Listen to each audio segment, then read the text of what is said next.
वक्त खबर उत्तर प्रदेश लखनऊ थाना वजीरगंज से आ रही है, जहां कलयुगी पत्नी ने अपने पति को उतारा मौत के घाट। रिक्शा चालक की हत्या का डीसीपी पश्चिम ने किया खुलासा। बेरहमी से निर्मम हत्या कर शव को नदी में फेंकने वाले शातिर हत्यारे हुए गिरफ्तार। हिमांशु सोनकर के हत्यारोपी को थाना वजीरगंज पुलिस ने किया गिरफ्तार। प्रेम प्रसंग की वजह की गई हिमांशु की हत्या। पत्नी ने अपने प्रेमी साथ अपने पति को उतारा मौत के घाट। पुलिस ने प्रेमी और पत्नी को किया गिरफ्तार। आइए देखिए क्या कहते हैं डीसीपी पश्चिम लखनऊ।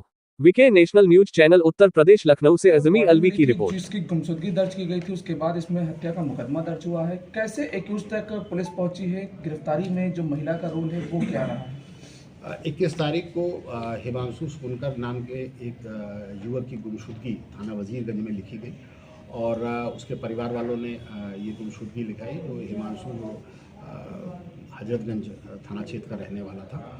पुलिस इसमें लगी और काफ़ी प्रयास करने के बाद सीसीटीवी और सर्विलांस और पुलिस की मुखबिरी और तमाम सारे पूछताछ के बाद में 24 तारीख की रात में इसका शव जो है वो गोमती नदी में, जो यहाँ पर शनि मंदिर है हनुमान धाम के पास, उसके पीछे नदी का बहुत लंबा कटान है, वहाँ बरामद हुआ। पुलिस ने शव को पोस्टमार्टम के लिए भेजा। इसके उपरांत उसमें अभियोग दर्ज किया गया और अभियोग दर्ज करने के बाद पुलिस ने उसमें कार्रवाई की और इसमें एक इसके पत्नी जो जिसका नाम पायल है और उसके एक दोस्त जिसका नाम आयुष और उसके एक बुआ के लड़के, 3 लोगों को इसमें, जिसका नाम जैकी है, उसको गिरफ्तार किया। और जो पूछताछ से पूरी बात सामने नज़र ये आई कि जो हिमांशु की पत्नी जो पायल है वो और आयुष के काफ़ी अच्छे संबंध थे और दोनों एक दूसरे को बहुत प्यार करते थे और एक दूसरे से शादी भी करना चाहते थे। लेकिन पायल का ये कहना था कि जब तक ये रहेगा मेरा हस्बैंड, मैं शादी नहीं करूँगी। इस बात पे लोगों ने ये तय किया कि इसको रास्ते से हटाना होगा और उसके बाद उन्होंने एक प्लान बनाया। चूँकि आयुष काफ़ी पैसा खर्च करता था पायल के ऊपर, उसका कर्जा भी था, तो उसने पायल ने अपने पति को कुछ पैसे देकर भेजा कि जाके उसको आयुष को दे आओ। और आयुष की और मृतक की बातचीत आपस में हुई और उसको उसने जो है वो क्लार्क रोड के बगल में जो शनिदेव मंदिर है उसके पास बुलाया और जब वो वहाँ पहुँचा तो उसने अपने एक साथी की मदद से वो उसको दिया जलाने के बहाने नदी के किनारे ले गया और उस ऊपर से उसने ढकेल दिया। उसको ये बात पहले से मालूम थी कि ये तैरना नहीं जानता और वो वहाँ से फिर उसके बाद निकल गया।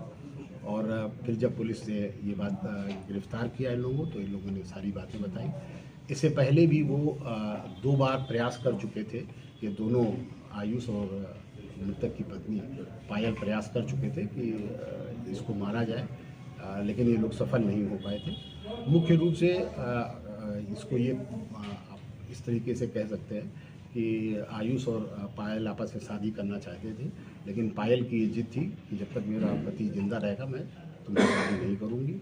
और पायल जो कि थोड़ी सी महत्वाकांक्षी लड़की थी, तो वो उसको पैसे खर्च करने का बहुत शौक़ था और पढ़ने का भी शौक़ था और उसकी पढ़ाई, उसका खर्चा उसका पति नहीं उठा पाता था, जिसको आयुष ने पूरा किया। आयुष ने इसको शादी के बाद पढ़ाई भी कराई और इसको एयर होस्टेस बनाने का कोर्स भी कराया। उसका सारा खर्चा आयुष ने उठाया था।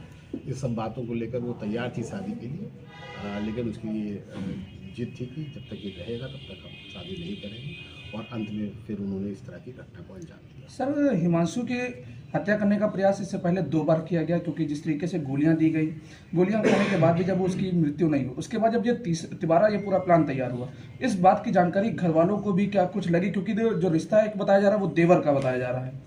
हाँ, ये दूर के रिश्ते के देवर भी थे और इसका अब घर वालों को ये जानकारी थी या नहीं थी, ये तो बहुत स्पष्ट नहीं कहा जा सकता है, लेकिन जो बात पुलिस को पता चली वो बताई गई। सर, जैकी भी इसमें इन्वॉल्व है क्या मर्डर में? जैकी का जो रोल, जो मुख्य अभियुक्त जो आयुष है, उसके बुआ का लड़का है संभवतः, और उसको ये बात पता चल गई कि जब ये इसको मारने के लिए नदी के पास ले जा रहा था तो पुलिस को कोई सीसीटीवी फुटेज मिला है, तो ये प्रयास कर रहा था कि इस सीसीटीवी फुटेज को ख़त्म कर दिया जाए, लेकिन वो ऐसा नहीं कर सका और पकड़ा गया। सर इसमें 3 लोग हैं, पायल, आयुष, जैकी। तीनों की भूमिका अलग रही क्योंकि पूरी प्लानिंग पायल की रही, आयुष ने घटना किया, साक्ष्य मिटाने का प्रयास जैकी ने किया।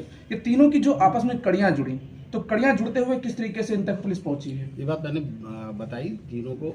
इसमें सबसे अलग अलग पूछताछ की, सर्विलांस का सहारा लिया गया, सीसीटीवी फुटेज का भी इसमें हम लोगों ने अवलोकन किया और कुछ बातें पूछताछ से जो चूंकि लोग यहीं के लोकल थे, तमाम सी बातें पुलिस सूत्रों से भी पता चली। Thank you. भाई अब